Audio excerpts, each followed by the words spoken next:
Big Z Reviews. The Irregulars is a new Netflix urban fantasy with a little bit of mystery thrown in series, and I actually enjoyed it. People are getting strange powers. Demon walks amongst us. So long as we can fight, we fight. So if we don't find the rip and close it, we're doomed.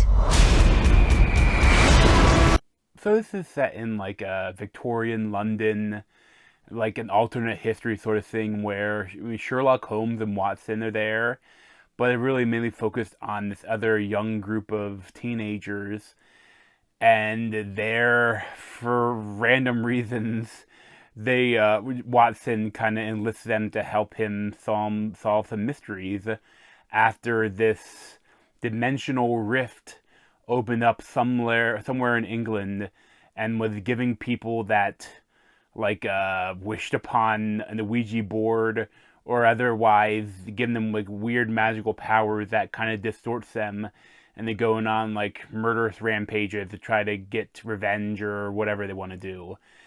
And I think my favorite part of it is that they don't treat the iconic characters preciously. You know, I like that they're kind of just side characters. You know, I mean, the main characters are this group of kids, not kids, teenagers.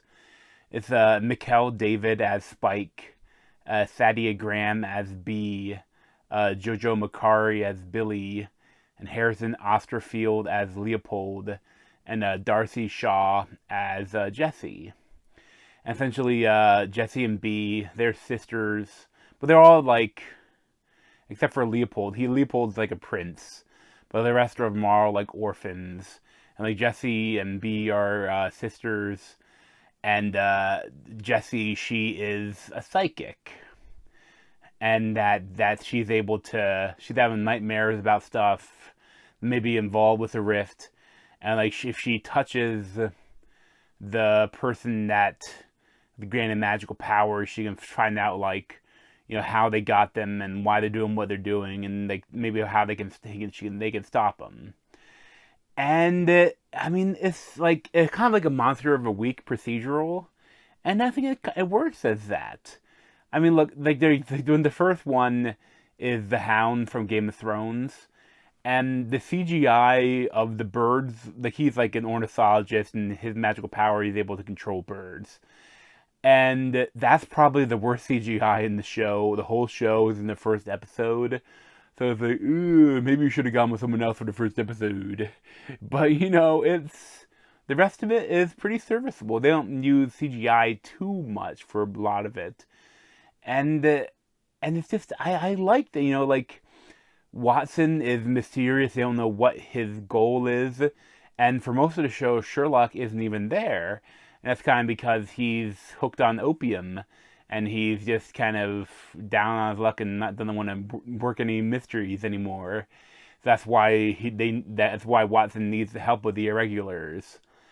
And I liked a lot of the stuff. I mean, a lot of stuff is kind of corny, and it's like a little bit young adult fiction-y sort of stuff. But I mean, I enjoyed it. You know, it's a little dark, but not too much. And it's a lot of fun stuff here. I mean, the only thing I didn't love is that there weren't that many actual mysteries. Like they had to like solve it a little bit, but pretty much the mysteries were almost always all handed to them. So, like, I don't know if I classify the show as a mystery. It's more of just like a fantasy show, you know? And as that, I think it works. You know, there's a lot here to enjoy. And I would like to see, you know, a second season if they want to do it. Although I'm not sure exactly how. I guess maybe some other mystical thing could come in or something. But, I mean, it was a lot of fun, and I would recommend it. Probably give it like a 8.75, 8.5 out of 10. Thanks for watching. And if you want to see more of me, you can subscribe to me down below. Thanks.